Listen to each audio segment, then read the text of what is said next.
이란은 단순히 무력을 과시하려는 것이 아니었습니다. 이는 냉엄한 경고였습니다. 만약 미국이 감히 이란 인근 해역으로 항공모함을 보낸다면 테헤란은 행동으로 대응할 것이라는 메시지였습니다. 구체적으로는 미국의 거대한 함선에 무인기를 근접 비행시키는 것이었습니다. 이러한 움직임은 명백히 미국이 물러서도록 압박하는 전략적인 경고였습니다. 하지만 워싱턴은 물러서기는커녕 충격적인 반격을 가했습니다. 미국의 F-35 스텔스 전투기가 갑자기 아라비아해 상공에서 죽음의 메시지를 보낸 것입니다. 이 지역의 긴장이 마치 불붙기 직전에 화약고처럼 고조되는 상황에서 말입니다. 이야기는 1월 중순 이란에서 시위가 폭발하면서 시작됩니다. 자제를 요구하는 미국의 경고에도 불구하고 테헤란 정권은 국민들을 강경하게 탄압했습니다. 15일, 미국은 즉각적인 행동으로 대응했습니다. USS 에이브러햄 링컨 항공모함과 그 항모 전단이 실탄 사격 훈련을 막 마친 남중국해를 떠나 중동으로 직행한 것입니다. 목적지는 아라비아해였고 그곳에서 미 항모의 모든 여정은 이란의 면밀한 감시하에 있었습니다. 테헤란은 가만히 있지 않았습니다. 그들은 조용히 대응 카드를 준비했습니다. 이란은 극도로 공격적이라고 묘사된 반격을 가했습니다. 미국 항공모함에 무인기를 근접시켜 타협하지 않겠다는 신호를 보낸 것입니다. 하지만 바로 그 순간 미국은 테헤란이 손쓸 틈도 없이 예상치 못한 카드를 꺼내들었습니다. F-35 전투기가 조용히 출격하여 세계에서 가장 뜨거운 이 해역에 전체 판도를 바꿀 수 있는 억제 타격을 가할 준비를 마쳤습니다. 이란이 보낸 무인기가 탄도를 장착했는지에 대한 공식적인 확인은 아직 없지만 미국이 이를 심각한 위협으로 간주했다는 점은 분명합니다. 로이터 통신에 따르면 이 UAV의 의도는 불분명했으며 이것이 바로 워싱턴이 즉각적인 대응을 펼친 이유였습니다. 어떠한 망설임도 생명을 대가로 치를 수 있었기 때문입니다. 일부 군사정보 소식통에 따르면 이란이 사용한 UAV는 테헤란의 무기고에서 가장 현대적인 장거리 공격 무인기로 평가받는 샤헤드 139일 가능성이 있다고 합니다. 비록 이 UAV에 대한 정보는 여전히 비밀에 붙여져 있지만 서방 국방 감시기관인 디펜스 시큐리티 모니터의 분석에 따르면 샤헤드 139는 기존 샤헤드 129의 업그레이드 버전일 가능성이 높습니다. 샤헤드 129는 항속거리가 2km에 달하고 24시간 연속 작전이 가능한 기종입니다. 샤헤드 139는 항속거리, 작전 시간, 탄두 탑재 능력 면에서 더욱 뛰어나 아라비아 해와 같은 민감한 지역에 배치될 경우 실질적인 위협이 될 수 있습니다. 특히 많은 소식통들이 이 UAV가 2024년부터 이란에 공식적으로 배치되었다고 주장하면서 이번 사건에 등장했을 가능성에 더욱 신빙성을 더하고 있습니다. 하지만 논쟁은 여기서 그치지 않습니다. 일부 중동 언론은 그날 미 항공모함에 접근한 비행체가 더 널리 사용되는 기종인 샤헤드 129라고 주장했습니다. 이란 친정부 매체인 타스님 통신도 이러한 견해에 동의했습니다. 타스님은 소셜미디어를 통해 한 소식통의 말을 인용하여 이 UAV가 국제 해역에서 합법적인 정찰 임무를 수행 중이었다고 주장했습니다. 그러나 불길처럼 긴장이 고조되는 상황에서 합법적이냐 아니냐는 더 이상 중요하지 않습니다. 모호한 의도를 가지고 나타나기만 해도 모든 것이 충돌의 도화선이 될 수 있습니다. 감시, 사진 촬영을 위한 것이며 무기를 탑재하지 않았고 국제법을 전혀 위반하지 않았다고 말입니다. 그럴듯하게 들립니다. 많은 국가들이 국제 해역에 무인기를 보내고 우연을 가장하여 모호하지만 교활하게 적의 군함에 근접 비행을 하기도 합니다. 하지만 만약 그것이 샤헤드 129가 맞다면 이야기는 정찰에서 그치지 않습니다. 분석기관 오딘에 따르면 이 UAV는 최대 4개의 미사일, 총 중량 400kg까지 탑재할 수 있는데 이는 결코 작지 않은 공격 탑재량입니다. 이것은 어떤 항공모함이라도 적색 경보 상태에 돌입하게 만들기에 충분한 수치이며 미국은 이를 가볍게 볼 수 없었습니다. 그리고 워싱턴이 이 상황을 처리한 방식은 중동 지역 전체에 퍼지는 메시지를 남겼습니다. 샤헤드 UAV가 USS 에이브러햄 링컨함에 접근하기 시작하자 미국의 감시 시스템은 즉시 이를 면밀히 추적했습니다. 경고 신호가 발령되었지만 이란 측은 평소처럼 불에는 불로 맞서기로 결정한 듯했습니다. 미국은 단순히 반격하는 것이 아니라 불씨가 커지기 전에 완전히 꺼버리기로 했습니다. 이란이 UAV로 위력을 과시하려 한다면 미국은 바다 위 최첨단 스텔스 기계인 F-35C 조인트 스트라이크 파이터로 응수할 것이었습니다. 군사 전문 매체 더 워존에 따르면 F-35C는 USS 에이브러햄 링컨함에서 발진했으며 순식간에 이란의 UAV는 목표물로 고정되어 제거되었습니다. 압도적인 힘의 차이는 테헤란에게 어떠한 희망도 남기지 않았습니다. F-35C는 분쟁 해역의 하늘을 지배하기 위해 태어났습니다. 이것은 항공모함 작전을 위해 특별히 설계된 F-35의 파생형으로 중량 이륙 능력, 스텔스 공격 능력, 그리고 모든 공중전 상황에서 절대적인 우위를 점하는 능력을 갖추고 있습니다. 마하 1.6에 달하는 속도로 육중하고 느린 샤헤드 UAV 주위를 유령처럼 선회하며 절대적인 정확도로 목표를 격추할 수 있습니다. 이란에게는 기회가 없었고 이번에는 미국으로부터 어떠한 반복된 경고도 없었습니다. 미 중부사령부 대변인팀 호킨스 대령은 아라비아해에서 발생한 이 충격적인 사건을 공식적으로 확인했습니다. 에이브러햄 링컨함에서 출격한 F-35C가 자위권 및 함선과 승조원 보호를 위해 이란 드론을 격추했다. 미군 사상자는 없었으며 어떠한 장비 피해도 없었다고 말입니다. 이 발표는 동시에 이란 언론이 제기한 변명의 불합리성을 폭로했습니다. 호킨스 대령에 따르면 이란 UAV가 불필요하고 도발적인 행동으로 접근할 당시 USS 에이브러햄 링컨함은 이란 남부 해안에서 약 500마일 800km 이상 떨어진 곳에서 작전 중이었습니다. 유엔 해양법 협약에 따르면 각국의 영해 주권은 12해리에 불과하며 배타적 경제 수역조차도 최대 200해리입니다. 500마일 밖에서 활동한 이란 UAV는 테헤란의 합법적인 통제권을 완전히 벗어난 곳에 있었습니다. 이는 이란의 합법적인 정찰 비행 주장을 근거 없게 만듭니다. 주목할 점은 미국이 F-35C가 사용한 무기의 종류를 아직 공식적으로 발표하지 않았다는 것입니다. 그러나 군사 전문 매체 더 워존의 분석에 따르면 미 전투기는 두 종류의 강력한 미사일 중 하나를 발사했을 가능성이 높습니다. 수억 원에 달하는 AIM-9X 사이드와인더 또는 그보다 더 비싼 AIM-120 암람입니다. 이 미사일들은 모두 샤헤드처럼 느린 UAV가 아닌 현대적인 전투기를 격추하기 위해 설계되었습니다. 하지만 이것은 낭비가 아니었습니다. 이것은 메시지였습니다. 작은 UAV 하나를 세계에서 가장 비싼 전투 기술로 파괴한 것은 워싱턴의 입장을 명확히 보여줍니다.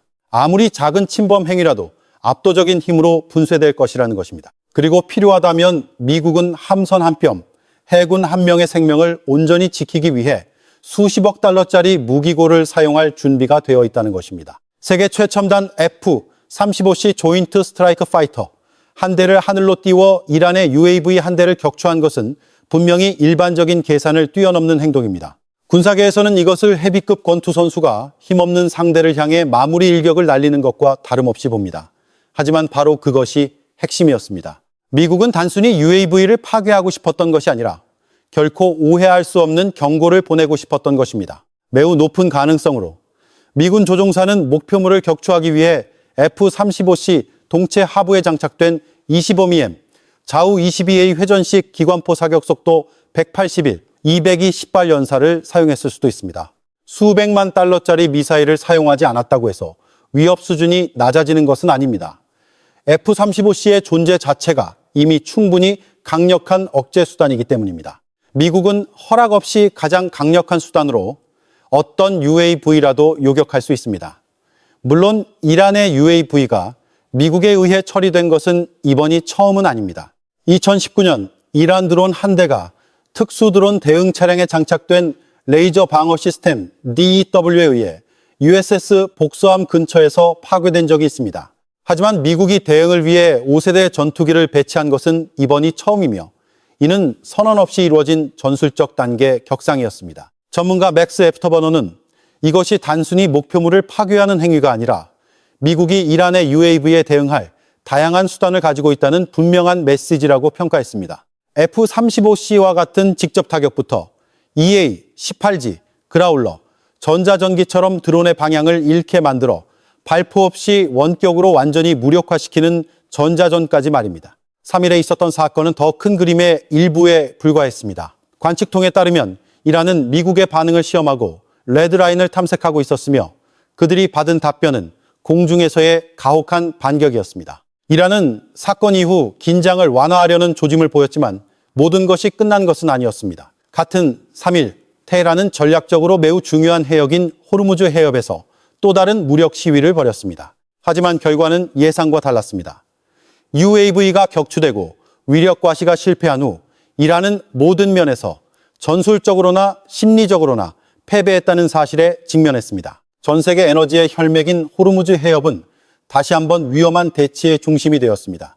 이란이 갑자기 혁명수비대 소속 무장 함정들을 동원하여 미군의 연료를 조달하는 프로그램에 참여 중인 유조선 스테나 임페라티브호에 접근한 것입니다. 블룸버그 통신에 따르면 이란의 소형 무장 함정들은 위험한 거리까지 접근하여 배에 올라가 납포하겠다고 계속 위협 신호를 보냈습니다.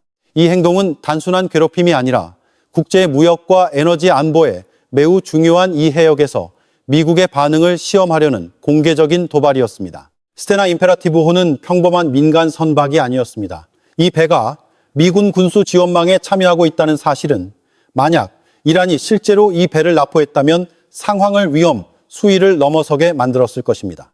이는 테헤란이 이 지역에서 미군의 군사 및 보급 활동에 직접 개입하고 있음을 의미합니다.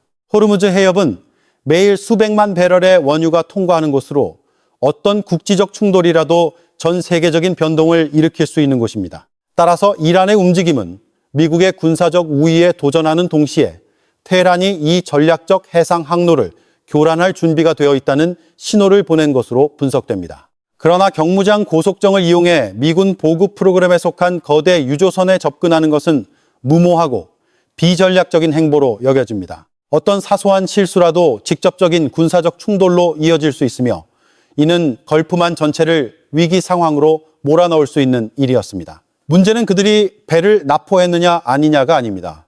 문제는 이란이 폭풍우가 몰아치는 바다 한가운데서 단지 소규모 함정만으로도 모든 수단을 동원해 긴장을 고조시킬 준비가 되어 있다는 신호를 막 보냈다는 점입니다. 3일은 더할 나위 없이 명확한 메시지로 마무리되었습니다. 중동에서 미국의 전략적 이익을 겨냥한 어떠한 위협도 즉시 분쇄될 것이라는 것입니다. 이란은 무력 과시와 같은 계산된 일련의 행동으로 시작했을지 모르지만 워싱턴의 반응은 그 모든 계획을 전면적인 전술적 실패로 만들었습니다. F-35C 조인트 스트라이크 파이터가 출격하여 샤헤드 드론을 격추한 것부터 이란 무장 고속정이 유조선 스테나 임페라티브호에 접근한 상황까지 모든 것은 미국이 늘 하던 방식대로 대응되었습니다. 단호하고 타협 없으며 전 지역에 대한 억제 효과를 갖는 방식입니다.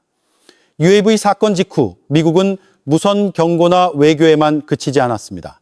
현대적인 유도 미사일을 장착한 알레이버크급 구축함 한 척이 호르무즈 해협으로 파견되었습니다. 이는 항행의 자유와 군수 공급망을 보호하겠다는 결의의 살아있는 상징이었습니다. 기관총을 가득 장착한 이란 고속정들이 미 해군의 진짜 군함과 마주했을 때 아무것도 할 수 없다는 것은 명백했습니다. 전문가 맥스 애프터버너의 해학적이지만 깊이 있는 논평이 전체 국면을 요약했습니다. 고속정과 드론이 유조선에 접근하지 못한 유일한 이유는 알레이버크급 구축함이 매우 정중하게 개입했기 때문이다.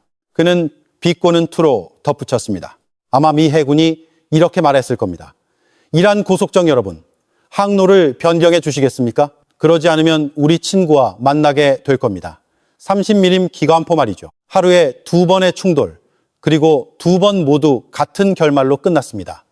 미국이 절대적인 우위를 점했고 이란은 조용히 물러서야 했습니다. 이란은 낡았지만 의미심장한 주장을 반복했습니다. 그들은 단지 자국의 영해를 감시하고 있었을 뿐이며 미군에 복무하는 유조선이 호르무즈 해협을 통과할 때 유효한 서류를 충분히 제시하지 않았다는 것입니다. 그러나 이 변명은 특히 국제기구들이 이곳의 항로가 명확히 규정된 국제해역임을 지적한 상황에서 설득력을 얻기 어렵습니다. 이면의 진실은 더 명확해 보입니다. 테헤란은 워싱턴과 전 세계에 만약 원한다면 이란은 호르무즈 해협을 전 세계 교역의 병목 지점으로 만들 수 있다는 암묵적인 메시지를 보내고 있는 것입니다. 그리고 비록 그들이 아직 그렇게 하지는 않았지만 그들이 만들어낸 잠재적 위협은 전 세계 투자자, 군사 및 정치계를 경계하게 만들기에 충분했습니다. 호르무즈를 통과하는 석유 수송로는 단순한 해상 항로가 아닙니다.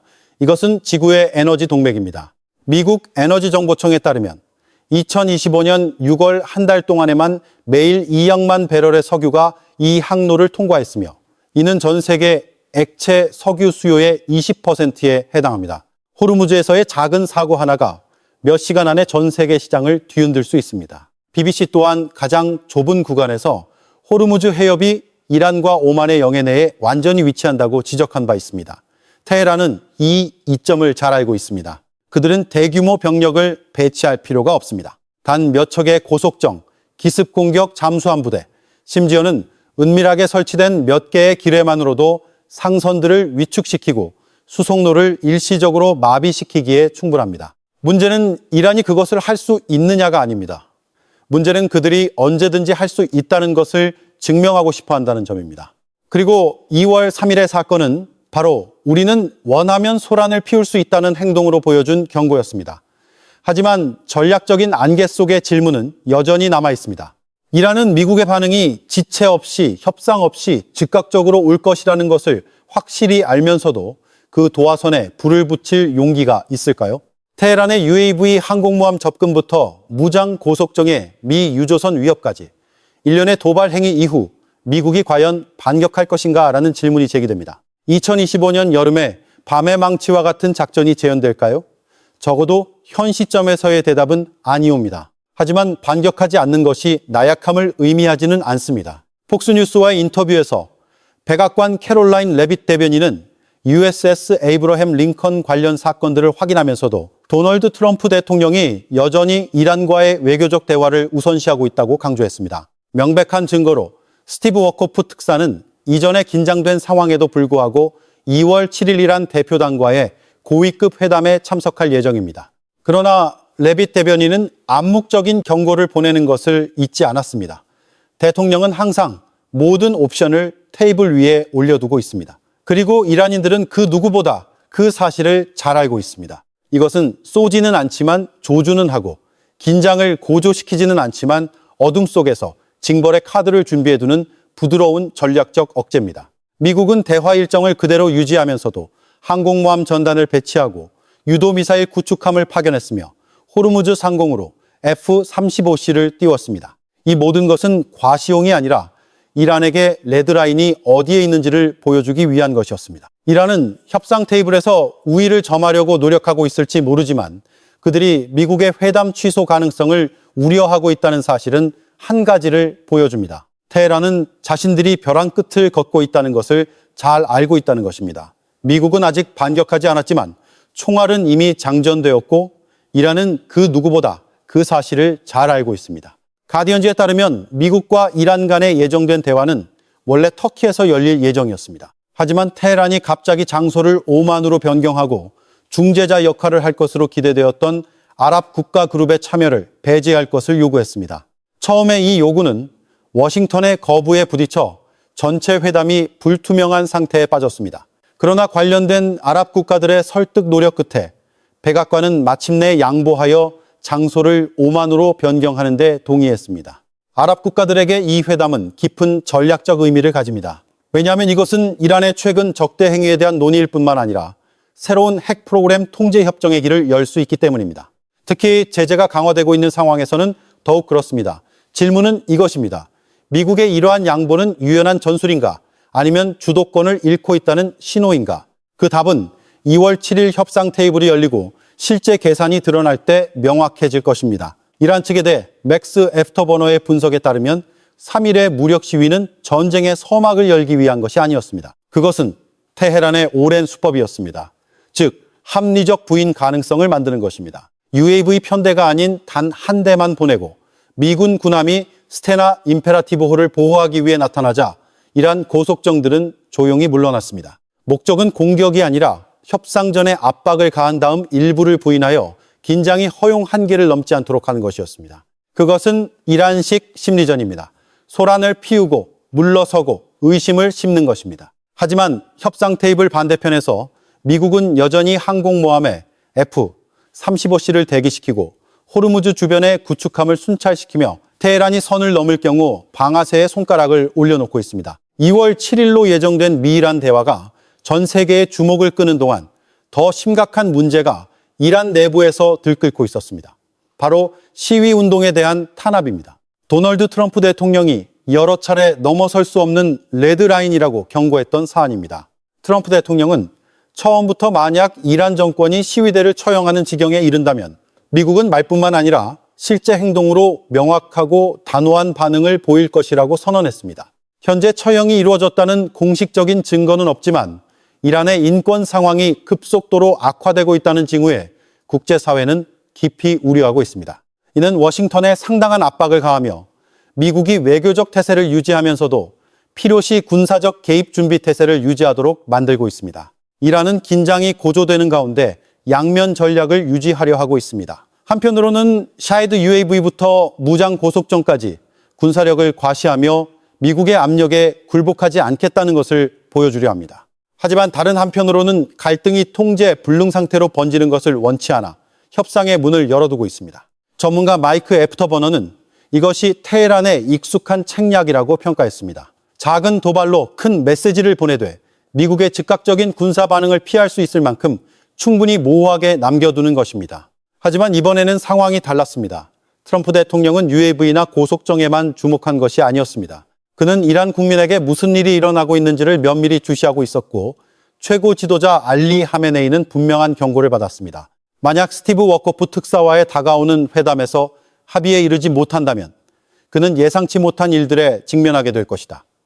이란은 벼랑 끝에서 줄타기를 하고 있습니다. 만약 발을 헛디딘다면 그것은 함선 때문도 UAV 때문도 아니라 바로 자국민에게 저지르는 일 때문일 것입니다. 도널드 트럼프 대통령의 경고는 분명하게 전달되었습니다.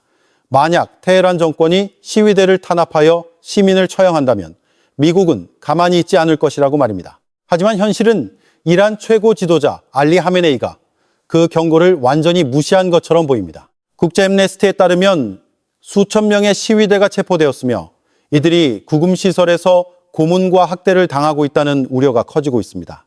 더 심각한 것은 일부 보고서에서 최소 3만 명이 시위 과정에서 사망했다는 사실이 드러났다는 점입니다.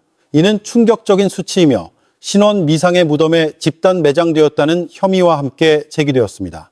이란의 인권 상황이 걷잡을 수 없이 악화되고 있음에도 불구하고 미국은 이전의 억제 위협을 실행하기보다는 핵 합의 달성을 우선시하는 것처럼 보입니다. 인권 문제가 협상 테이블에 오를 것인지 여부는 여전히 큰 의문입니다. 그리고 워싱턴이 탄압 혐의에 대해 침묵을 지키는 것은 테헤란을 더욱 대담하게 만들고 있습니다. UAV와 고속정이 미 함선에 접근하기 이틀 전인 3일, 바로 하메네이가 미국인들에게 경고했습니다. 만약 그들이 전쟁을 시작한다면 이번에는 지역전쟁이 될 것이라는 점을 알아야 한다고 말입니다. 강경한 선언이지만 과연 사실일까요? 아니면 익숙한 허풍일까요? 맥스 애프터버너는 이란과 미국 양측이 위험한 협상 테이블에 들어서고 있으며 여기서 그들은 핵 합의를 위해 실제 UAV와 전함을 흥정의 도구로 사용하고 있다고 평가했습니다. 테헤란 정권은 미국이 주저하고 있다고 믿을지 모르지만 그들이 확실히 이해하는 단 한 가지는 미국이 공격할 능력과 의지를 가지고 있다는 것입니다. 현실적으로 지난 3일 F-35C가 이란 UAV를 격추한 사건이나 알레이버 크급 구축함이 적시에 나타나 유조선을 보호한 것은 말없는 메시지였습니다. 그리고 만약 7일의 회담이 실패한다면 3일의 행동은 더 이상 경고가 아니라 실제 반격의 전주곡이 될 것입니다. 이란은 한계를 시험하고 있으며 미국이 분노했음에도 여전히 협상을 원하기 때문에 운이 좋았을 수도 있습니다. 하지만 그 행운은 오래가지 않을 것입니다. 한편 미국은 압도적인 우위에 대한 신호를 계속해서 보내고 있습니다. 호르무즈 위기를 처리하는 것과 동시에 미 국방부는 새로운 전략 무기 실험에 성공했다고 발표했습니다. 이 무기는 우크라이나 전쟁의 전체 판도를 바꿀 수 있는 것으로 미국이 단순히 능력을 갖춘 것을 넘어 언제 어디서 행동에 나설지를 주도적으로 선택하고 있음을 암시합니다.